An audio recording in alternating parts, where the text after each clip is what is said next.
Welcome back. We are here again from Camp Sawi Signage. We're going to the fish feeding site sa Omijica. Here we go. See, look at the mangroves, guys. Huh? Very relaxing. This area kay very shady siya. Bisan sunny siya, pero may part ko siya nga shady. So therefore, dili gud kay siya init. So amo na siyang gamay kay nga store nga ri. Kung mag-feed ka sa mga kuan, sa mga fish, look at. Ara siya daw 3-story ni siya nga maka-climb ang mga kids, pwede rat mga adults. Pwede ka nga rin mag-sit down sa resting area, sa bamboo tower.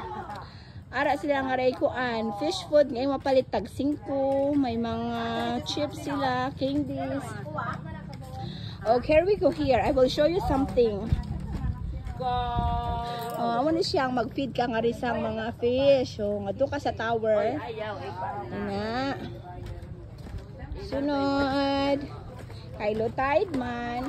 Ari nga rin ang mga pambot. Oh, see? Look at the open sea here. You can see from here. Over there. Oh, there's another hut nga maka-relax ka mo. Mga guest. Okay. Here we go. Magpadayon kita, guys. Taas-taas na siya nga walk. Gikan sa Camp Sawi Signage. Sunod.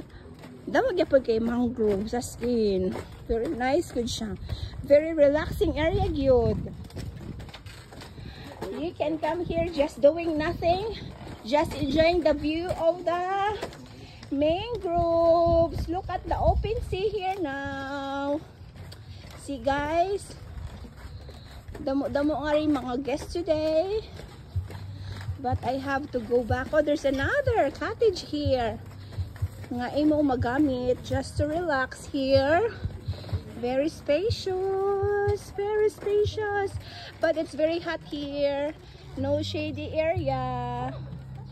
Okay, I have to go back, guys. Thank you.